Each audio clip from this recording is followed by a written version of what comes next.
Well.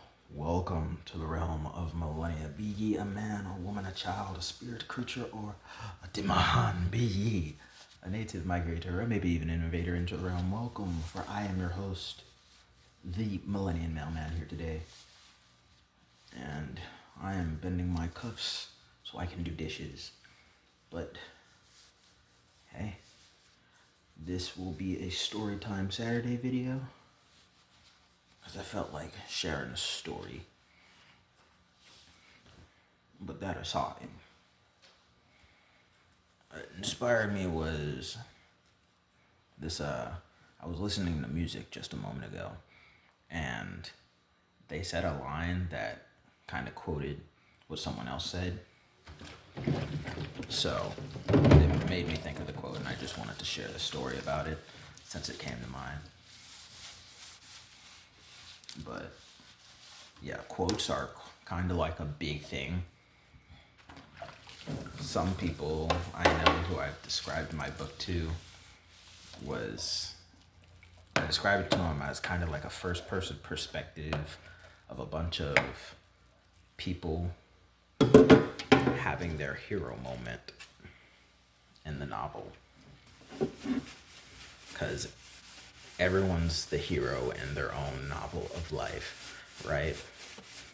So, my story, which undergoes a very shifting perspective of a bunch of first-person perspectives, the way I'm writing it out to be is very displaying. So, you can kind of write off as you're reading it as a very expeditious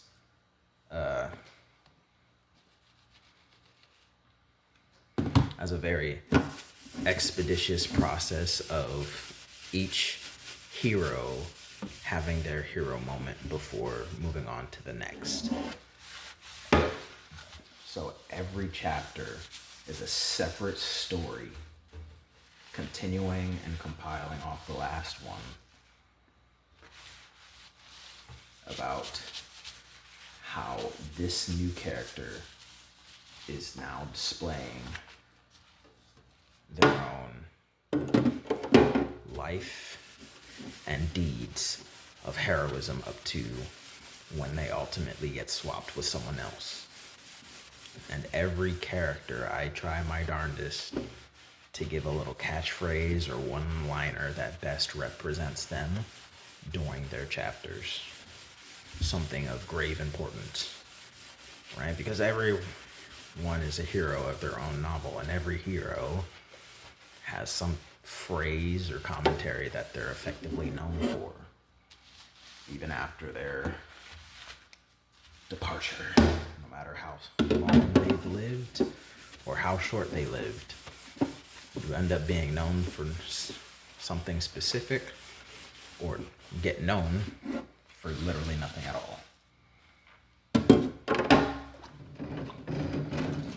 So, quotes are kind of a big thing, and what people are quoting and how people are quoting.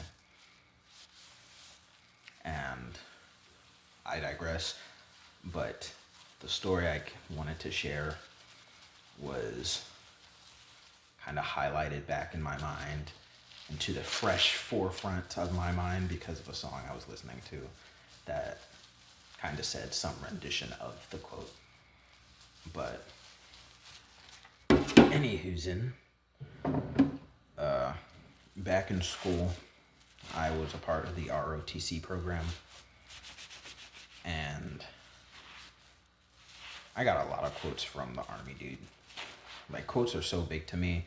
In my drafting journal, I have a whole 125 pages devoted to quotes, and none of the quotes take up more than 5 lines, and all the pages have at least 35 to 40 lines that can be written on. So I got plenty of room to have all my quotes. There's a whole section of my book, notebooks, devoted to just quotes, because there are a lot of things people have said that stick with me for different reasons, and a lot of things that I've heard or come across that stick with me for entirely separate reasons. But again, I digress. But this ROTC, I think it was the major who he wasn't even talking to me, but it is on my mind, and it stuck with me ever since I overheard him say it. But there was this kid who was always late to the program, and this particular day he was late from interacting with a whole bunch of other people, being a follower instead of a leader. And the program's all about leadership. So you can kind of guess how this stringent military dude was coming down on the guy. So the other kid, he wasn't a class clown or anything, but he came across as extremely childish. So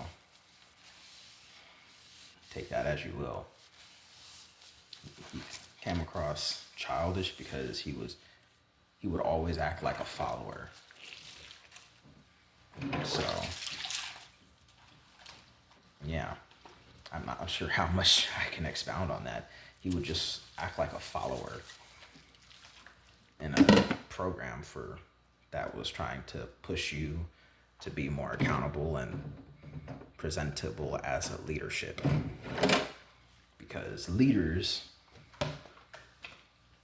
are supposed to be a bit more competent and capable than the rest. And in a program that was geared toward leadership, the whole idea of them encouraging education and discipline was that even if you didn't choose to be a leader to the full extent afterward, the point was that after you get this discipline, you could always be a leader. Even at the bottom rung, as a regular laborer, your leadership discipline will allow you to be more desirable than the undisciplined few. Right? And with that, this guy was being a follower. So this particular day that he was late at least this was like the 20th event this week that he was late to. He was always there, but he would always be late. And this particular day, the major was not having it. He was very much peeved, to say the least. And as the rest of us were all just waiting for him, I was actually listening. And what he said stuck with me more than the thing that he eventually told me directly. The phrase he told the kid was that, hey, you might, he said it along these lines. I'm not saying it word for word right now because I don't have the notebook in front of me, but what he said was along these lines. Hey, you can have those guys' backs, those fools' backs, as much as you want. But who's going to have yours? They got my back. You say that, but not once have they ever gotten in trouble for you. See, you have their back, and they cover their ass with your name. They'll point to you and make you feel like a hero. But unlike a real hero, you don't have all the superpowers. You're just going to have your name dragged through the mud like toilet paper against their asses if you don't step up and start acting like you should be. If you don't start acting your age, acting with a bit more discipline and awareness for yourself sometimes, you might have all their backs, but who's got yours? If you don't watch the backs of people who got your back, the people whose back you got is going to use your name to cover their ass.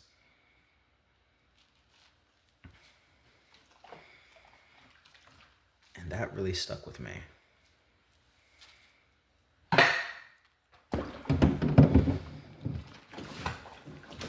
And I just heard a song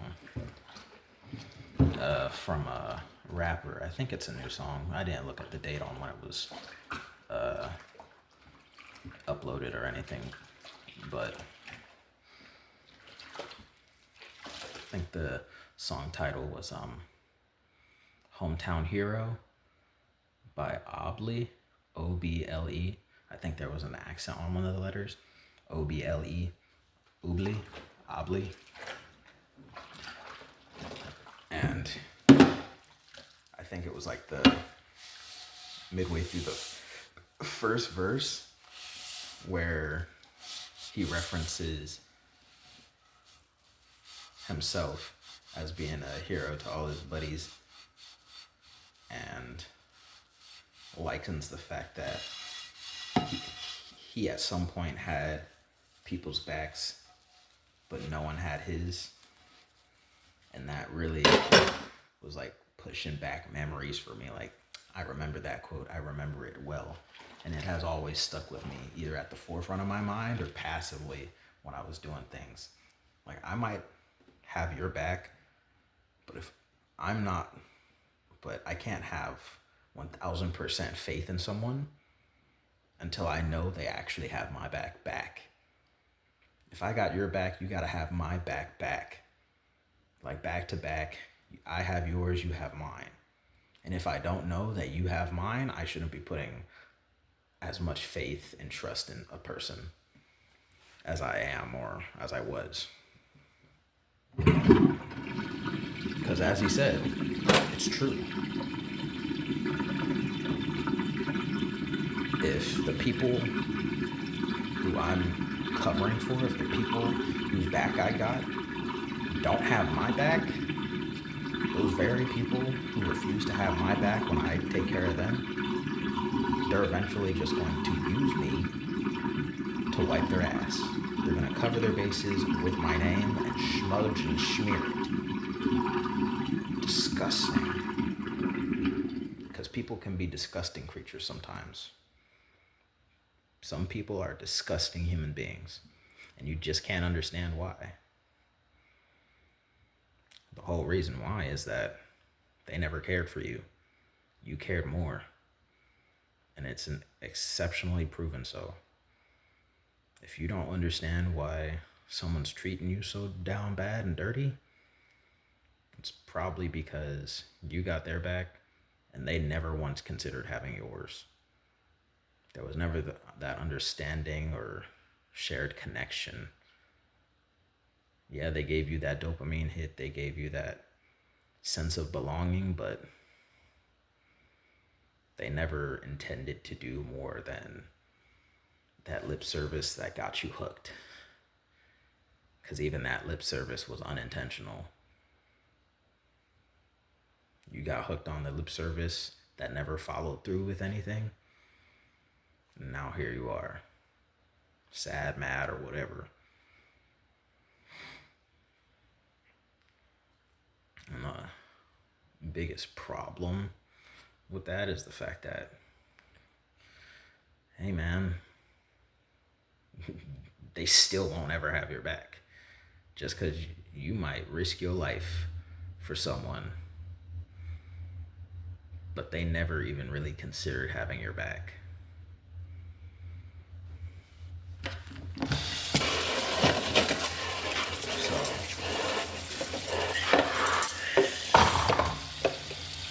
that's some true facts.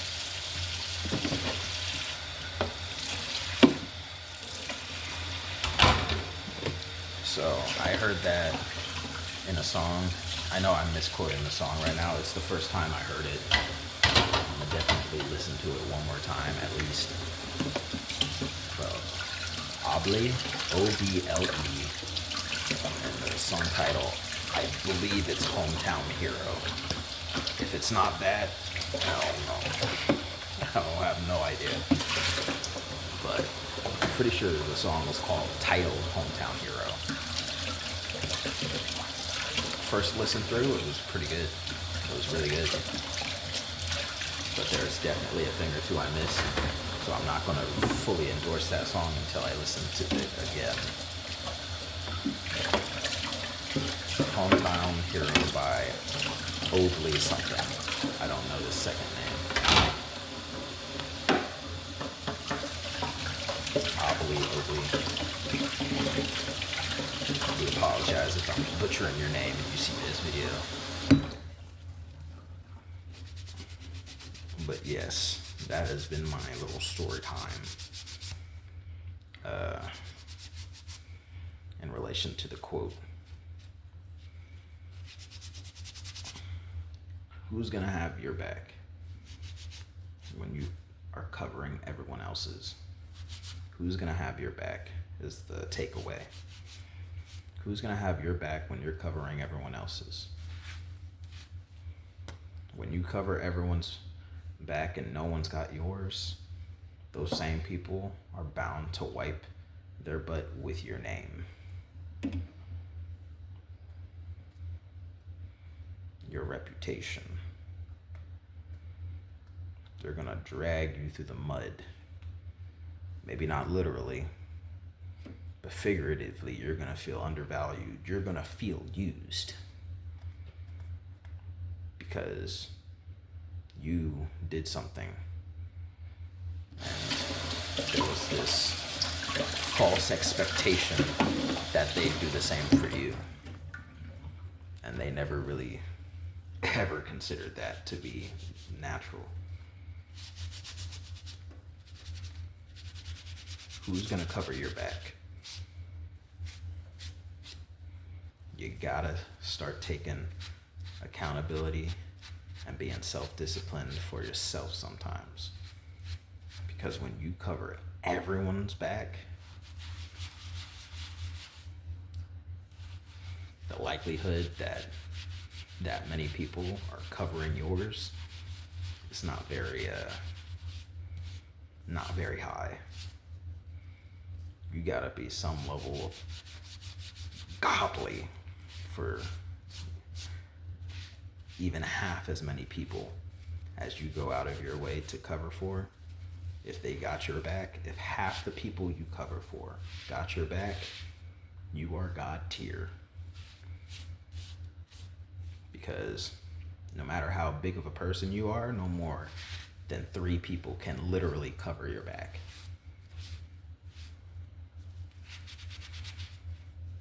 And me, I'm normal size. 1 person can cover my back. So I need to make sure I always got the 1 person who's got my back. If you're a normal person, you're a normal size,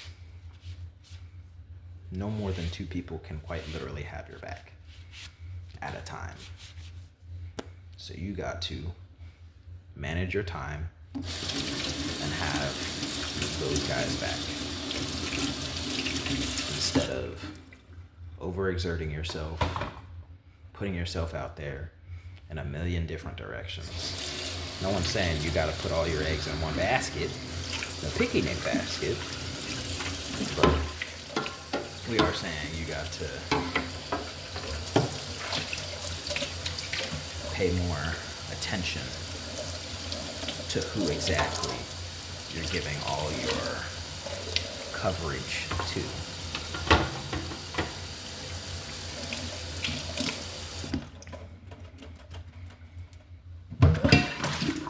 Because if you give the wrong people coverage and you don't give the people who actually got your back any assistance when they need assistance, everyone in relation to you is going to effectively suffer for it. Because the people who would cover your back didn't have coverage to stay alive long enough to get your back when you needed it most.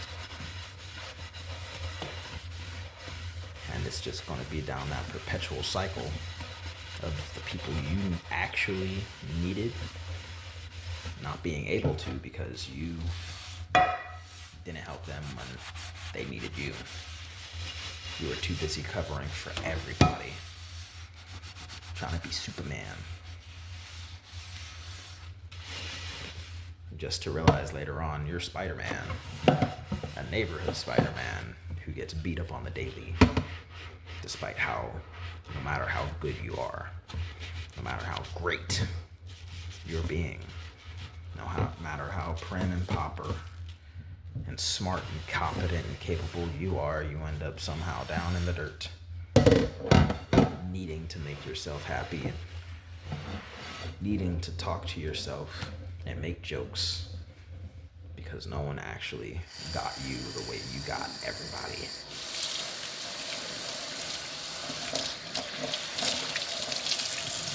Everybody trying to be Superman, but not impervious to the bullets. Everybody trying to fly. Get so sky high. Can't tell me why.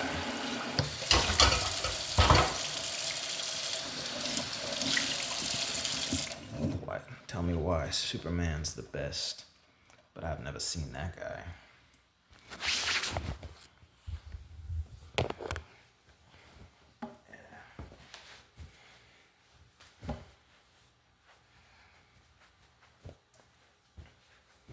Yeah, man.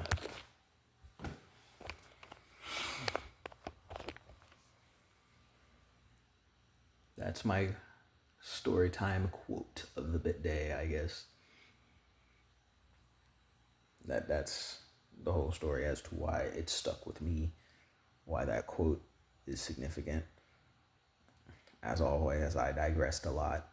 I could probably short this video by half by not getting off topic, but that's too bad. Okay, that's just me, your Millenia Mailman. Like, comment, share, subscribe if you feel like it. Share for more exposure. But end all be all. Peace. Till next time. Bye.